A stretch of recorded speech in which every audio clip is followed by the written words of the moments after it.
नमस्कार, सत्यदर्शन न्यूज मध्ये आपले स्वागत आहे. मी पायल शहा. एक नजर टाकूया आजच्या ठळक घडामोडीवर.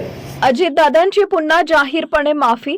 राष्ट्रवादी काँग्रेसचे नेते अजित पवार यांनी अकोला येथील प्रचार सभेत एका विशिष्ट शब्दाच्या वापराबाबत दिलगिरी व्यक्त केली आहे. शहरातील बकालपणावर भाष्य करताना त्यांनी भिकार या शब्दाचा उपयोग केला होता, त्याबद्दल त्यांनी माफी मागितली. पिंपरी चिंचवड आणि बारामती सारख्या शहरांचा विकास केल्याचं सांगत इतर शहरांमध्येही बकालपणा नसावा असं त्यांनी मत व्यक्त केले.